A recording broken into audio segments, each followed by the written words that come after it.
Hey there, listeners.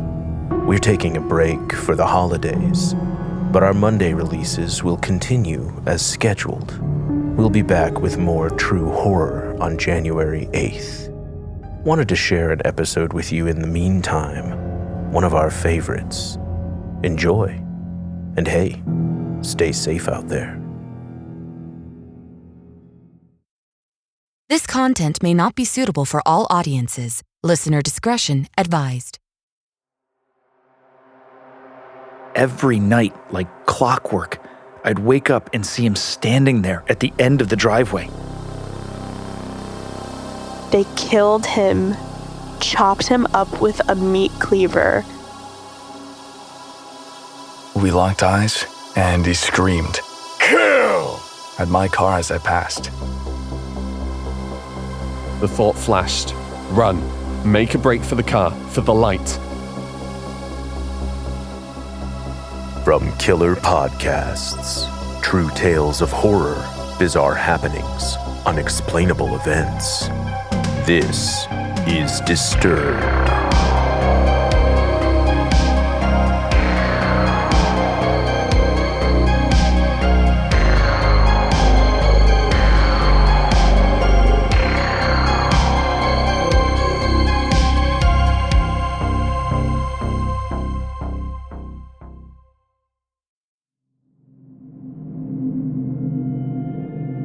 Hello, and welcome back to the show.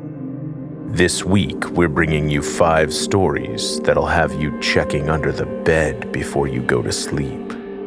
So sit back, listen closely, and dive into the horror. First, a story narrated by the talented Gregory James from Reddit user Buzzo14. There was a man who stood at the end of my driveway every night.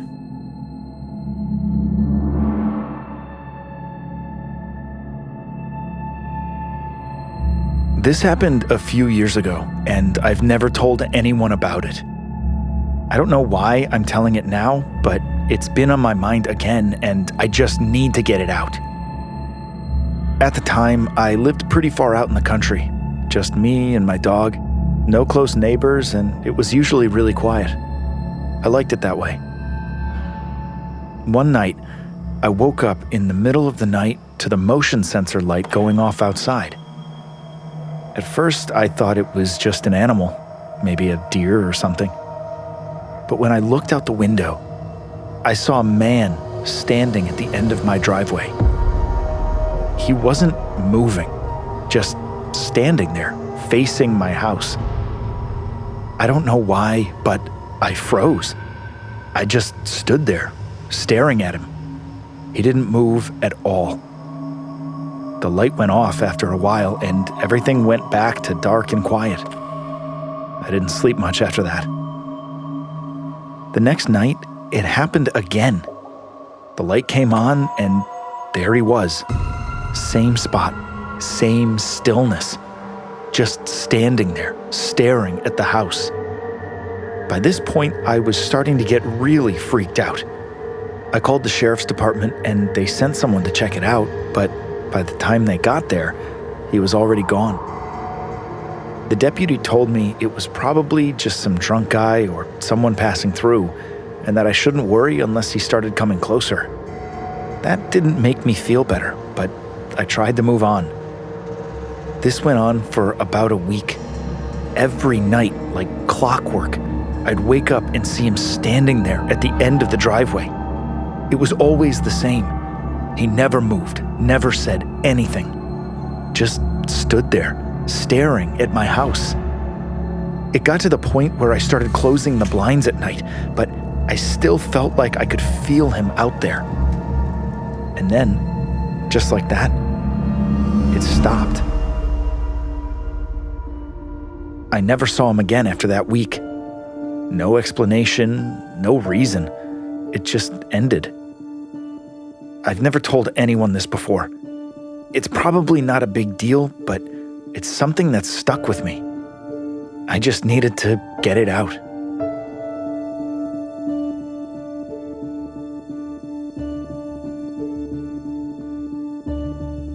Our next story is a voicemail coming from listener Kaylee.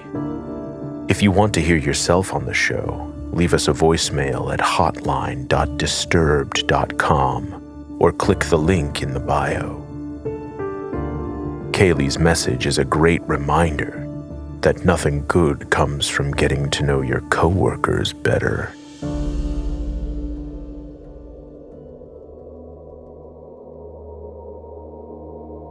Hi. So I'm a very big fan. I work at a Mexican place. I'm not going to say which one, but I do the prep and stuff, and the podcast makes it go by very quick. It's always very intriguing with all the different stories, and I figured I share my true horror story. I'm 20 now, but before when I was like 16, about to be 17, I worked at a pizzeria for so many years, and we hired this guy. I'm not going to say his name because if you look it up in my town, the news articles are all going to pop up on what happened. I'm going to call him Jay. So Jay, he's in his 30s. He rents a house from somebody. He works as a waiter in our Italian restaurant. It's a pizzeria and the other side's the Italian restaurant. And he was always very creepy towards me. And I was like, oh, interesting, weird. But it wasn't just me. It was like young girls in general. He was just very creepy towards. I get vibes from people, and this guy I just did not like. I didn't have a car at the time, and I needed a ride to and from work. And so he would pick me up and he would drop me off at work. And, he was friendly to me. It was weird because he would try and buy me alcohol sometimes. And I was like, no, I don't want to drink. After work, when I'd be waiting for my dad to pick me up, I'd be like, no, I don't want to drink. I'm about to be 17. No way. But 2 years later, I found out him and 3 other people get fired.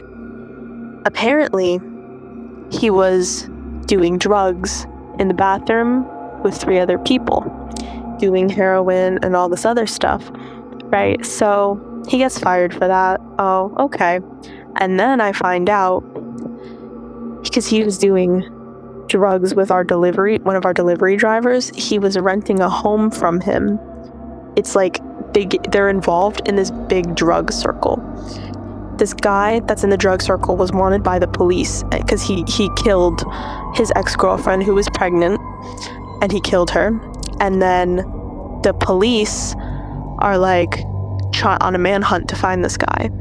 And so then the delivery driver whose house that they're renting from, I'll call him Brian. Brian is we're not hiding a fugitive in my house. So Jay and 2 other people kill Brian, and they're high on drugs. They're on heroin, they're on fentanyl, they're on meth. They killed him, chopped him up with a meat cleaver, and threw his remains in somebody's backyard. And then there was a whole standoff with the police, and the guy that was wanted shot and killed himself, and the police came into the house and they were like, where's the owner of the house? They do a search, they find drugs, they find the bloody meat cleaver, and they're like, all right, who does this belong to? Where's the guy?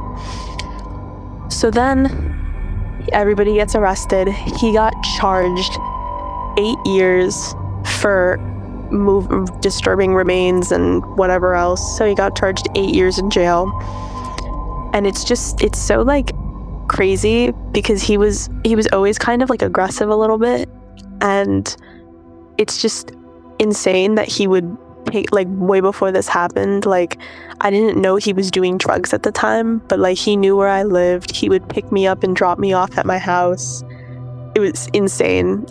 There's news articles about it everywhere, and it's so sad because the delivery driver, he was such a nice guy. He was older. He was in his 60s. His family all passed away, so he was living by himself, and it's just they shot him 3 times and then cut him up and he was like still alive. And I just think that's insane and disturbing. So yeah, thank you so much for listening to my story.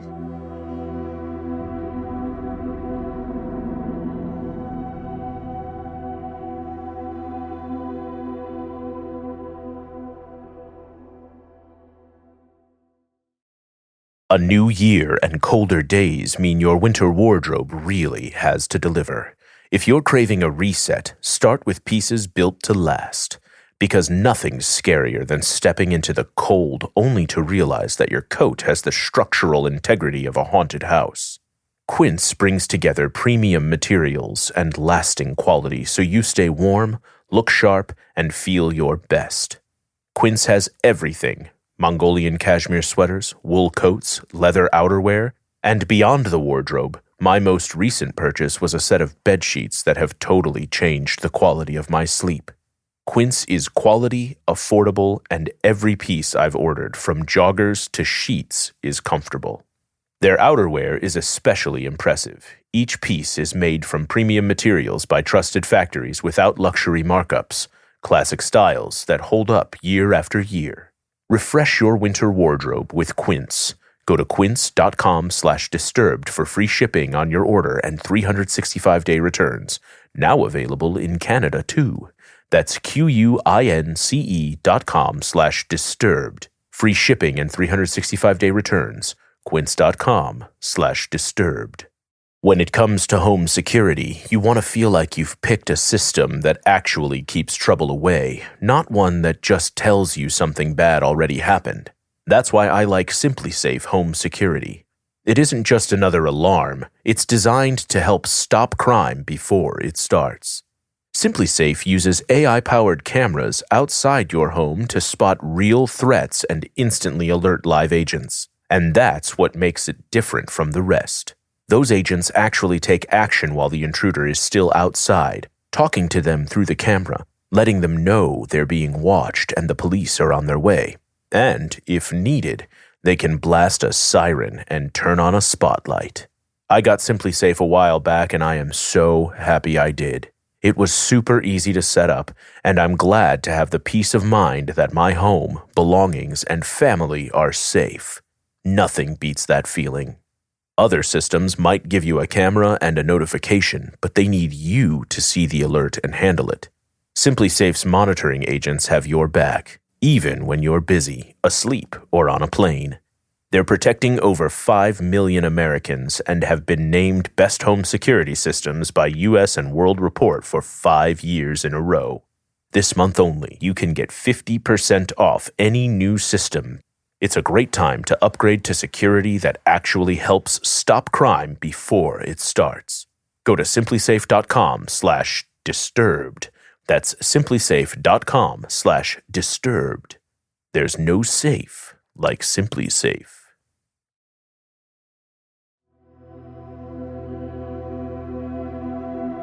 This next story comes from Reddit user Ozzy Osbourne and is narrated by Bodhi Crowe. Public school is traumatizing, for some more than most.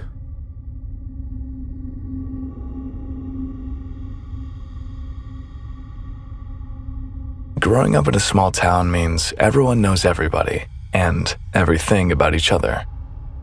When I was in elementary school, there was this kid. We'll call him Eddie. He lived about a quarter mile from my house.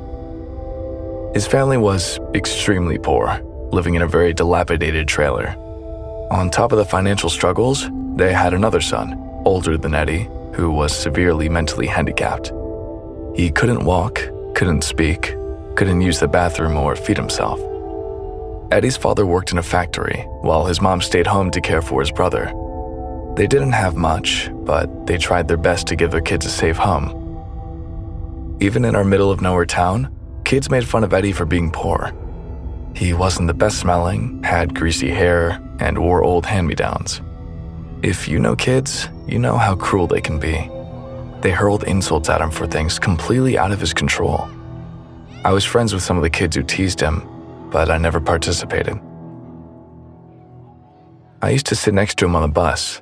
We weren't exactly friends, but we had one thing in common: Transformers. For his birthday or Christmas, he'd always get a new one.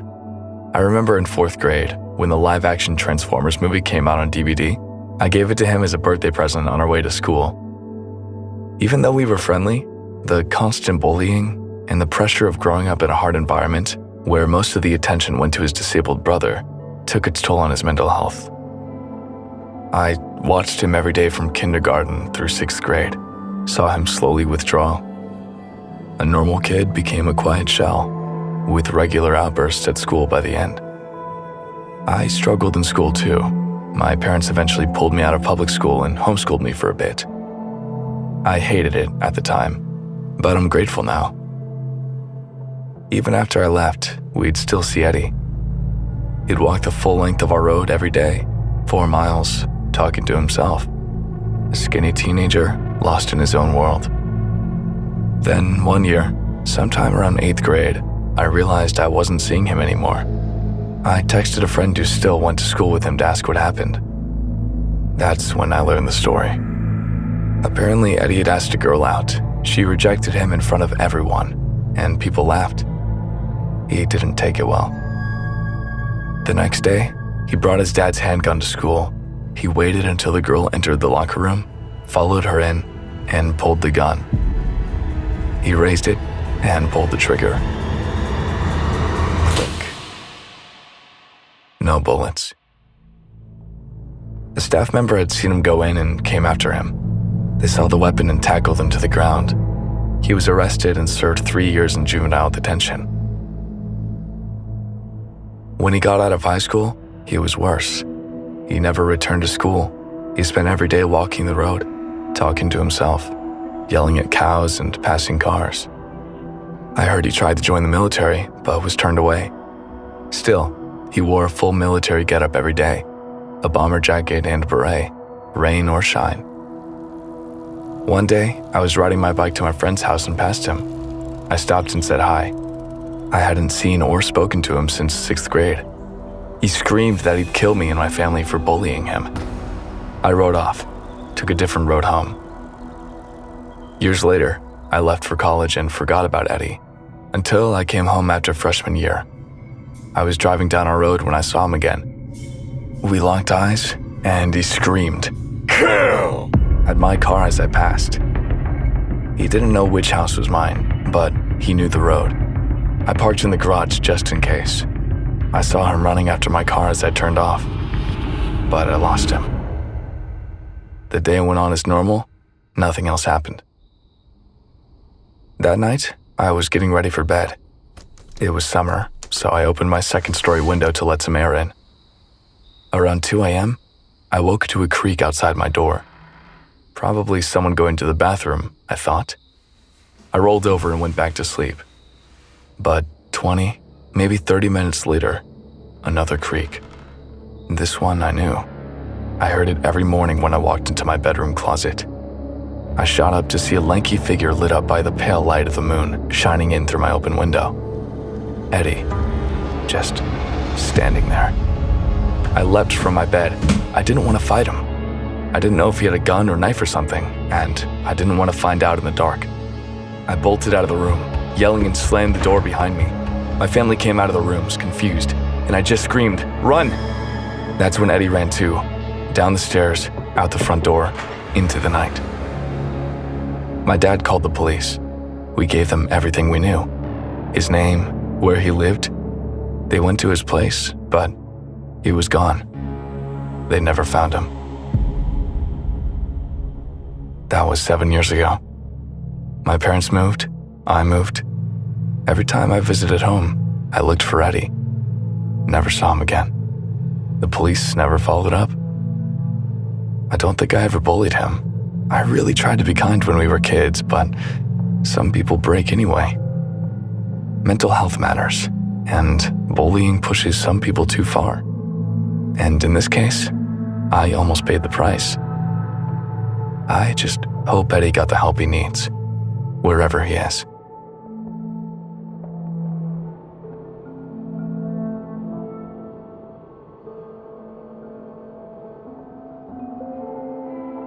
You're listening to Disturbed.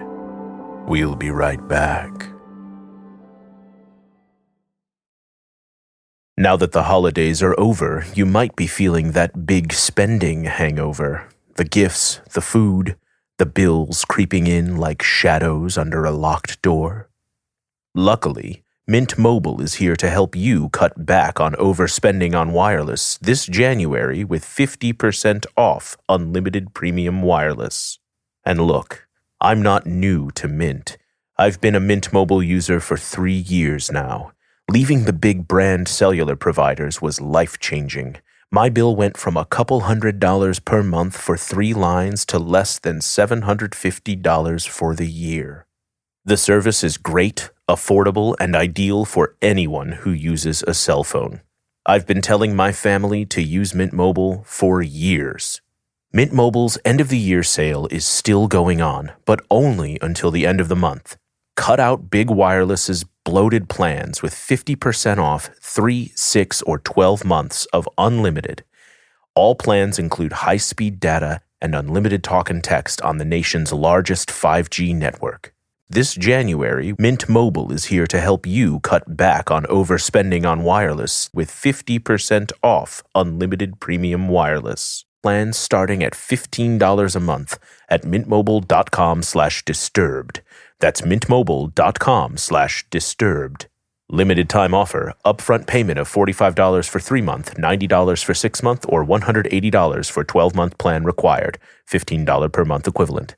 Taxes and fees extra. Initial plan term only. Greater than 50 gigabytes may slow when network is busy. Capable device required. Availability, speed, and coverage varies. See mintmobile.com. Welcome back to the podcast. Our next story is a classic fight or flight on a midnight run to McDonald's.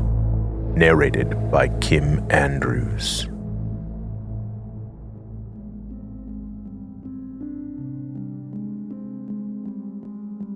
Right, so picture this. It's about 4 a.m. One of those cold, damp London weekdays where the air feels heavy and clings to you. I'd fallen down a video game rabbit hole, surfaced hours later, and realized 2 things. 1, it was obscenely late, and 2, I'd completely forgotten to eat dinner. A quick, desperate scan of the kitchen confirmed the worst. Nothing. Damn it. My only hope was the 24-hour McDonald's down the road. It's maybe a 10-minute walk, mostly through quiet suburban streets that feel almost unnervingly still at that hour. Coat on, I headed out into the pre-dawn gloom. Habit took over, and I immediately stuck my earphones in, scrolling through my phone to catch up on the messages and notifications I'd blissfully ignored for the past several hours. In hindsight, I know exactly how that looks. Headphones in, face lit by a phone screen, completely oblivious to the world at 4 a.m. Prime target material, basically. I was about halfway there when I registered movement just behind me. I glanced back. There was a guy, swallowed by an oversized hoodie, riding a bicycle. Except it wasn't a normal bike. It was painfully, obviously, a child's pink bicycle. The tiny frame looked ridiculous underneath him.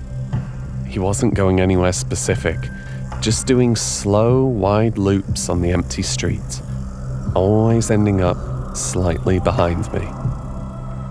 Now, I've lived in London for about 3 years. You see weird stuff. It's part of the background noise. My default programming kicked in. Head down, keep walking, don't make eye contact. He'll get bored. Standard operating procedure for navigating the city's low-level strangeness. But then, he wasn't behind me anymore. He smoothly cycled up, right alongside me, matching my pace. The ignore it strategy suddenly felt very thin. He was muttering something. It was clear he wanted my attention. Reluctantly, I pulled out one earbud, still walking, trying for casual indifference. My automatic defense mechanism fired off before I even properly heard him. "I'm sorry, I don't have any change." That's when I made the mistake of actually looking at him. He wasn't asking for change. His eyes locked onto mine, and there was a hard, focused intensity there that immediately set off alarm bells. My gaze flickered down. His right hand was shoved deep into the front pocket of his hoodie, pushing the fabric outwards. Oh. It wasn't a slow-dawning realization, more like a sudden plunge into ice water.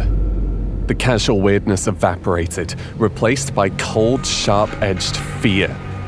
That's when I properly registered his words, spoken low but clear.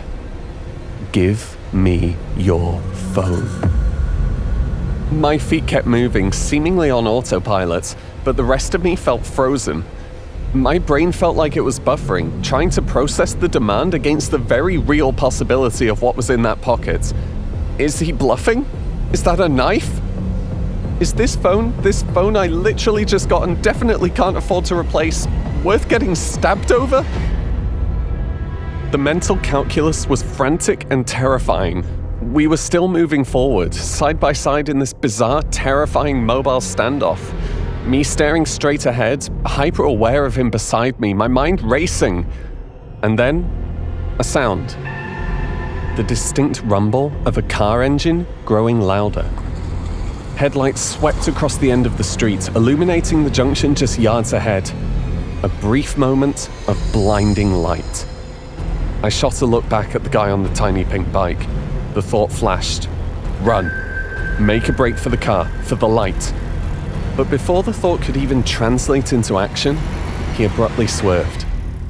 He pushed off hard on the tiny pedals, cycling rapidly away down the street, disappearing back into the shadows as quickly as he'd appeared. I stood there for a second, heart hammering against my ribs. Then the next thought hit me. Ah, shit. I still have to walk home. Needless to say, the McDonald's craving vanished instantly. On the way back, the headphones stayed off, and my phone stayed deep in my pocket, clutched in my hand. I also gave the quiet suburban streets a wide berth. Instead, I took the long way round, sticking to the main A road. It's noisy, choked with fumes even at this hour, and the pavement is basically a narrow, neglected strip inches from speeding traffic.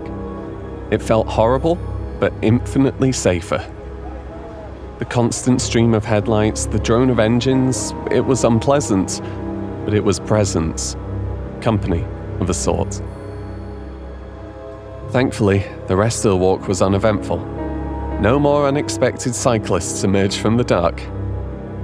But yeah, guy on a tiny pink bike, 4 a.m., demanding my phone. Let's definitely not meet again.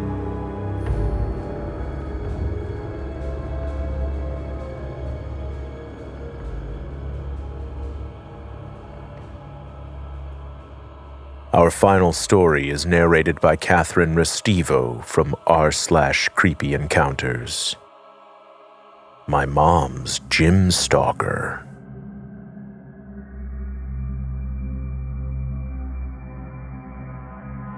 This whole thing's been eating at me lately, and I don't know who else to tell. Something's been going on with my mom and this lady at her gym. There's this woman who comes in wearing a full face covering, like a literal fencing mask. No one's ever seen her face. She even has a sock covering the rearview mirror in her car. Everyone at the gym knows who she is, but no one knows anything about her. Now here's where it gets weird. For whatever reason, this woman seems to have it out for my mom. My mom doesn't know her. They've never spoken, never crossed paths. This woman just started showing up a few months ago, and one day my mom parked next to her at the gym, totally innocent. And the woman just snapped. She started cursing my mom out like they had some history. Stuff like, "That's my man, you bitch," like she had a score to settle.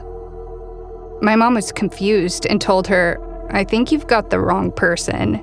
But the woman just kept going, saying, "No, I know exactly who you are." So my mom walked away and went on with her workout. For a while, she didn't see her again. The woman kept showing up at random times, so it was easy to avoid her until it wasn't. A few days ago, my mom was talking to her gym friend outside when the woman pulled up in her car, parked right in front of them, blasted loud church music, and stared at them for a solid 5 minutes. Then just drove off. Creepy, right? But it gets worse. Yesterday, after her workout, my mom got to her car and the woman was there, waiting.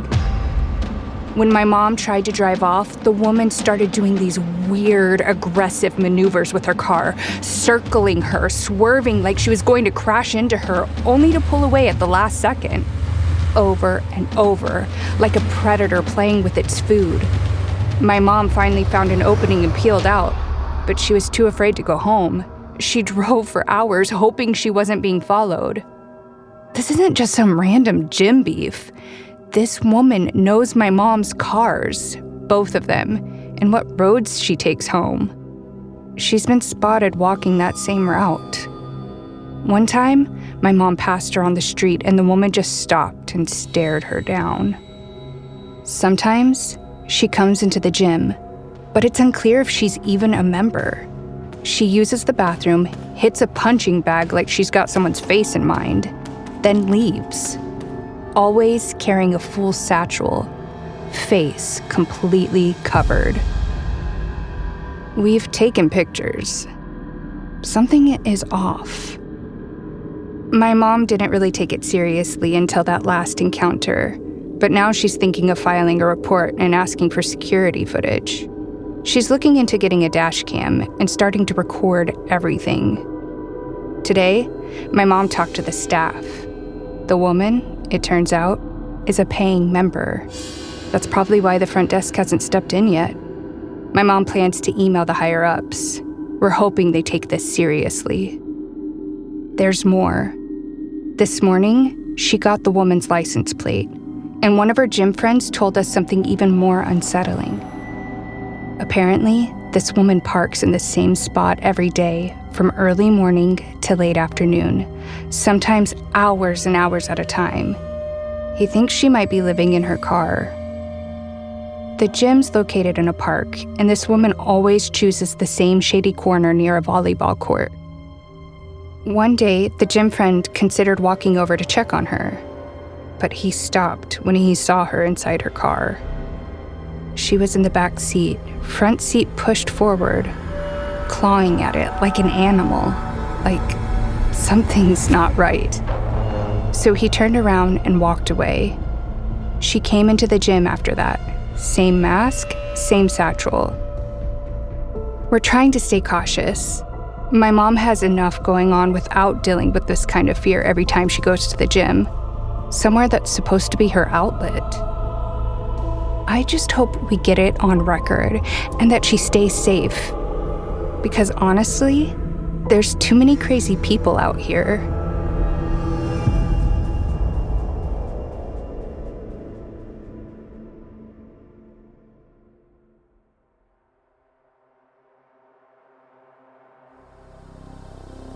Want more Disturbed? Check out our Patreon for member-exclusive content, early merch access, and other cool perks. I'm your host, Doug Bailey, and this has been Disturbed, a production of Killer Podcasts and part of the Evergreen Network. For more paranormal and true crime shows, visit killerpodcasts.com. Follow our social channels at Disturbed Podcast on Instagram or Disturbed_pod on Twitter. If you enjoyed the show, please consider subscribing and reviewing on your favorite listening platform. Share your own true horror story at disturbedpodcast.com. Music by Epidemic Sound and by Carl Casey at White Bat Audio. Our producer is Noah Fouts. Our audio engineers are Nathan Corson and Will Pritz. Executive producer Bridget Coyne. Until next time, stay safe out there.